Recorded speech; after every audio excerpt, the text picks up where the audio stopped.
the chairman of the Republican Party, with his hands full at the fabled and the legendary Neshoba County Fair. Good morning, sir. How are you? Good morning, Paul. I appreciate you letting me call in from my Obama phone this morning. I'm sorry I couldn't be Yeah, don't in say the that, studio. man. Don't say that. You got to wonder how in the world did somebody, when they say or current occupant, you haven't gone to a face to face on that one, have you? Or Yeah, I mean, I've heard of mailing, Pizza Hut coupons to the current resident, Yeah. but I don't know that I've heard about mailing a phone to them. But it's, I have to just say, it seems like every day we get one more piece of information showing us that the Obama administration, who said they were so competent, they were going to come in after President Bush and after Katrina and all the problems we had and just run government so competently and do everything so efficiently. And it's really funny how he pulls this Jedi mind trick where everything that goes bad, he's detached from. He doesn't know anything about. But anything he thinks that goes well, he's all over. But this is just one more thing. But you're exactly right. I remember when we started the face-to-face for Medicaid back years ago, it had a dramatic impact on the end result of the Medicaid rolls and who was qualified and that kind of thing. Mm-hmm. So obviously this has gotten completely out of control. It is interesting how there's a lot more press about it after the election. I mean, I know it did come up last year, but it's just like everything else, seems to come up after last November. Well, but that being said, and I've mentioned this yesterday, that we know it's unbelievable. We know it's astounding. We know they get away with it. We know it's wrong. But what are we doing about it? Do we have a plan? And the only plan out there is to somehow get to the people who are eating the candy and tell them sooner or later it's going to affect them in a negative way. And I don't know that they would believe that. And I don't know if it will affect them. And that's why they want to get 300,000 more people on Medicaid here. Well, I mean, one thing you said earlier, or at least you alluded to, is the fact that once you create a government program or some type of government subsidy, you can never ever scale it back or take it back. And I understand. I know there's a little bit of a national debate going on with some of our Republicans about exactly what kind of strategy to take to stand in the way of Obamacare. But their theory is that once this becomes law and is implemented and funded, that we'll never ever be able to take it back. And to be honest, Paul, like you mentioned in Ohio, if you've got 1 million, this is just a mathematical fact. It's not any philosophical or socioeconomic statement. But once you've got 1 million people who have a certain thing, they're going to want to vote for the person who's going to continue that. Statistically, that's going to happen until it collapses, and then the check's not in the mail, and you have a grease on your hands or something like that. Danny Werfel was before the committee, and this is probably the most arrogant thing and slaps the hell out of us when you hear what Danny Werfel had to say as head of the IRS when, like the taxpayers to foot 75% of congressional employees' health care, giving these waivers. Here is, and I hope you can hear this, this is Danny Werfel. Last week, your employees who are a member of the National Treasury Employees Union sent a form letter for union members to send in to ask they be exempt from the exchanges.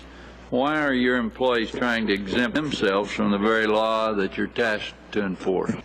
We have, right now, as employees of the government or the IRS, affordable health care coverage.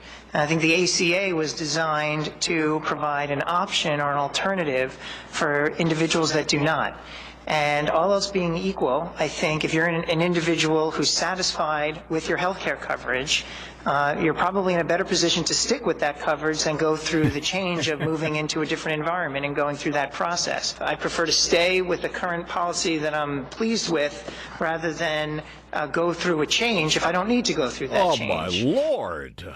Chairman Nosef, here's the head guy, who sounds more like Janet Reno, by the way, but I'll take that up later. But here's the head guy saying, why should I change? I'm satisfied. Now, Kathleen Sebelius was on record last week saying you may not be able to keep your insurance if you like it. Yeah. Well, first of all, it's amazing to me that guy won a Heisman Trophy in 1995. But anyway.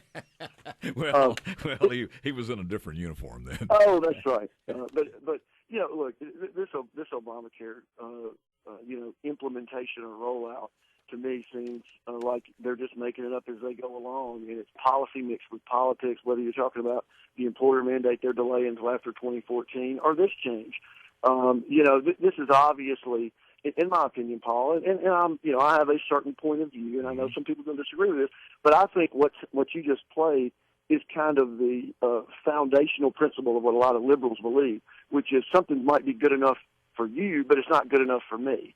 And we see it, throughout government. But this whole thing has been shameful. I tell you, the IRS has gotten about as worse press for the management of it over the last several years than I could ever imagine. And unfortunately, if this Obamacare goes through, obviously they're going to be in charge of that as well. I think in the last several weeks we've learned more about this thing in Bluffdale, Utah, where this big communication center is that's going to have all this data. Every single day we're learning more. Yesterday or late yesterday, we learned that there's a flaw in the new Samsung TV, and that flaw allows the hackers to see the viewer. I don't know if you've seen that, but there are so many. Oh, one more thing. It was supposed to be the most transparent administration in our lifetime, and it's turned out to be just the opposite. And we got 3 more years to go, but whistleblower protection has disappeared from the Obama site. President Obama whistleblowers. Some of the critics are blasting the administration this week for apparently removing a list of then-candidate Obama's promises from something called Change.gov. The list included a promise to protection for whistleblowers like Edward Snowden, and they've taken that down from the website this week, and there's some people asking why. Let me ask you this, and if your remaining moments here, some of the highlights of some of the speeches over there that you've heard. Well, obviously Governor Bryant did a great job. I mean, I really think it was one of his best speeches that he's given, and it's because he's got something to talk about, a record for the last 18 months. And so he did a great job kind of walking everybody through what we've done and where we're going. I thought Philip Gunn made a great speech. I thought Tate did a good job. I was happy with all of us. I tell you, Paul, I was struck by the literal lack of presence of any of the Democrat leaders over there. I mean, I really, really was. I mean, they've got Jim Hood, obviously, as their main statewide official, but none of them that you would normally think of that are running the Democrat Party were over at the fair. And I'll tell you one thing that's interesting.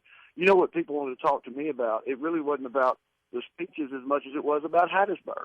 I mean, a lot of people came up to me and they basically said, finally, the liberals on the other side, with all these voting precautions and things we've been trying to do for years, have always said, this is a solution in search of a problem. We've heard that a lot from people.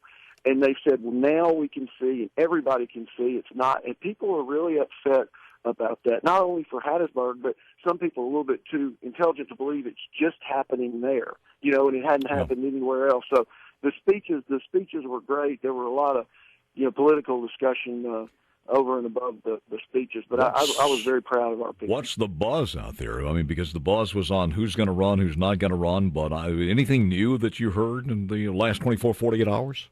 Not anything new. Obviously a lot of people asked me about Senator Cochran and what did I know anything about what he was going to do. I have to say, as I've said on your show before, and is the truth, I'm assuming Senator Cochran's running again, and hope he does until he says anything else. And he seems to be still going strong. Wouldn't you say that Cochran is? I mean, because there are some people out there who think the outside chance that the Senate, they may have the gavel. If Reid loses the gavel, it most likely will go to Thad, or at least in appropriations. Right, that's right. And the math. If we can keep some of our national Senate candidates from saying some dumb things like we had last year, I think next year we've got an opportunity just by the math to win the Senate. It's going to be tough, but I think we do have a chance. You're right. He would be in an extremely high position of power with regard to the state and the whole country. All right. Jim Hood, is he going to run again, or is he going to run for governor? Is he going to run, is Musgrove going to run for governor? Believe it or not, Jim Hood, I'm not one of his closest political advisors. No kidding. But I know that's a shock. But, yeah. But I've read the story about him moving his office back up to North Mississippi and all that. And I had a good visit with Governor Musgrove yesterday. He seems always interested in getting back involved. And I don't know what Jim's doing. I will tell you this. We're in a position right now where we've got a lot of work to do to maintain the majority we have in the House and in the Senate and keep our statewide and try to do our best to beat Jim. And so all right. Jim Hood really seems to enjoy being there, kind of like Mike Moore did. Any switcheroos going on in the foreseeable future here that you see as far as people switching? Really? Can you give us a heads up on this thing? Give us a little news. I don't want to spoil it, but within the next, before next week at this time, I think we're going to have some good local. I always say that my two favorite words I like hearing together are Republican sheriff, and I think we're going to have some local officials that may make an announcement in the next few days. So I'll keep you updated on that. Man, thank you so very much. Be careful coming home, okay? Thank you always for having me, Paul. Joe Nosef Jr.